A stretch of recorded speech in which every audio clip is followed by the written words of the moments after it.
네, 채권보이 시작하겠습니다. 저는 진행자 이지혜 기자입니다. 1월 22일 월요일이고요. 한 주 시작됐더니 너무 강추위 심해졌죠.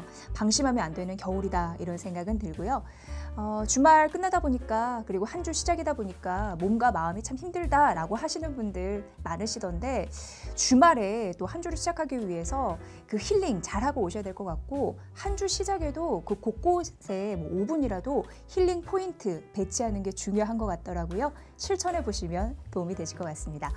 한 주 채권 시장 잘 또 물 흐르듯 가봐야 되는데 금리 인하 기대감은 좀 후퇴한 상황이거든요.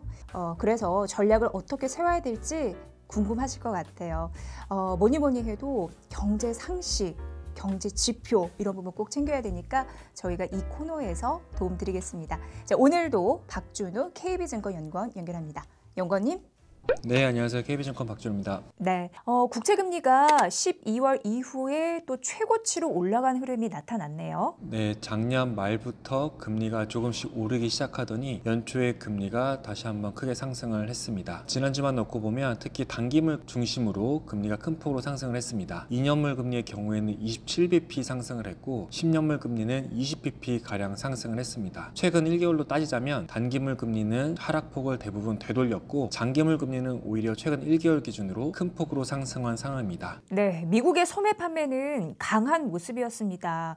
이 지표 발표 이후에 미국 연준이 미국의 기준금리 인하를 서두르지는 않겠네라는 그런 분위기를 좀 풍겼던 것 같아요. 미국 소매 판매가 예상치를 상회를 했습니다. 전월 대비해서 0.6% 증가를 했고 시장 예상치는 0.2에서 0.3% 정도 증가한다 였습니다. 큰 폭으로 예상치를 상회를 했고요. 그리고 이 소매 판매의 경우에는 최근 6개월 동안 계속 연속적으로 예상치를 상회를 하면서 미국 경제가 견조함을 또다시 한번 시사를 했습니다. 시장의 생각으로는 기준금리가 워낙 높고 또 경기가 좋았던 시절이 조금씩 지나가고 있다고 보기 때문에 소매 판매가 점점 둔화될 것으로 전망을 했었지만 그것과는 다르게 소매 판매가 굉장히 활발한 모습이고 결국 가계의 소비 여력이 아직까지는 충분하다라는 것으로 저희가 해석을 할 수가 있겠습니다. 이 소매 판매가 예상치보다 높게 발표가 되면서 4분기 성장률도 추정치가 상향 조정되고 있습니다. 이번 주 한국 시간으로 목요일에 미국 GDP 성장률이 발표될 예정인데 현재 GDP 나우의 4분기 성장률 추정치는 2.4% 정도입니다. 이 2.4%라는 수치는 3분기 성장률에 비해서는 굉장히 낮지만 잠재 성장률인 1% 후반대에 대비해서는 여전히 잠재 이상의 성장률이라고 볼 수가 있겠습니다. 이 잠재 이상이라는 것은 경기가 둔화 국면이 아니라 아직은 둔화 국면의 이전인 여전히 확장되고 있다는 것을 의미를 하고요. 결국 경기가 이렇게 견조하게 되면 인플레이션 전망도 바뀌게 됩니다. 그러니까 인플레이션이 예상보다 더 느리게 둔화될 수 있다는 생각들이 생기면서 결국 연준의 통화 정책에도 영향을 주는데 지금은 성장률 전망치가 상향 조정되고 소매 판매가 예상보다 높게 발표되다 보니까 연준이 무리해서 기준금리를 인하를 할 필요는 없겠구나라는 식으로 연준 위원들이 발언을 하고 있습니다. 기존의 시장은 올해 3월부터 기준금리 인하가 단행될 것이다 라고 생각을 했었는데 다수의 연준 위원들이 이런 지표 발표 이후에 우리는 그럴 필요는 없다라고 컨센서스를 형성하고 있는 분위기입니다.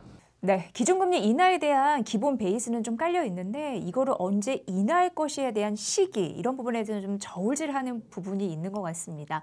자, 그렇다면은 주택 시장에서도 힌트를 좀 얻을 수 있을까요?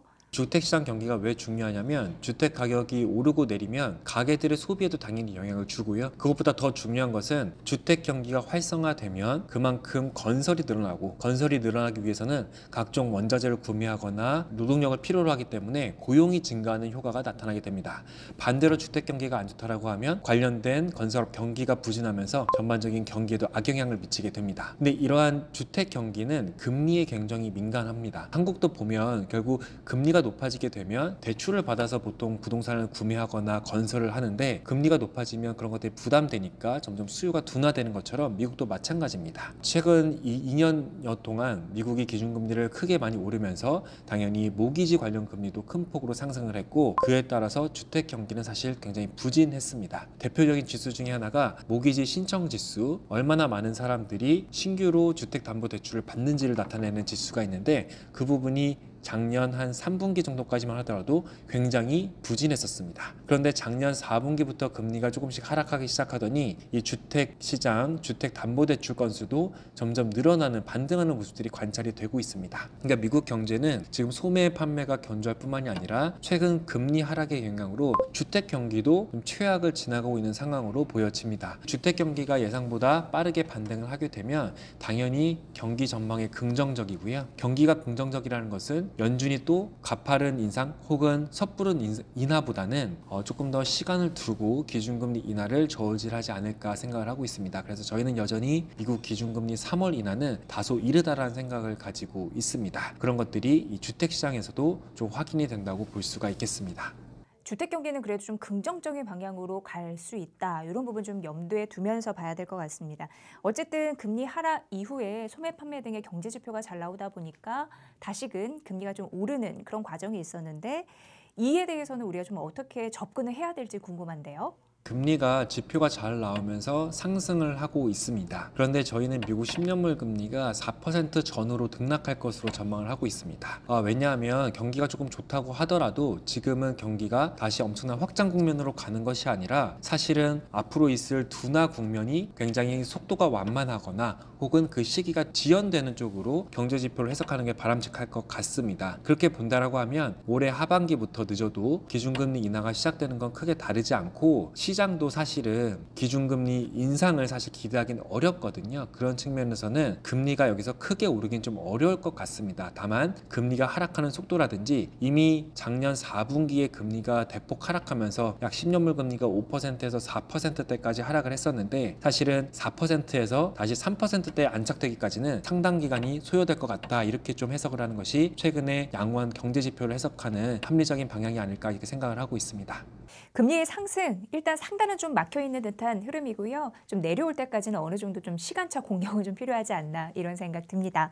자, 다음 주 일단 FOMC 회의 있고요. 그리고 앞서서 그 목요일에 4분기 미국 국내 GDP 관련 지표 있고 그리고 나서 금요일 저녁 발표되는 미국 개인 소비 지출 PCE 이런 지표도 주목해서 보시면 될 것 같아요.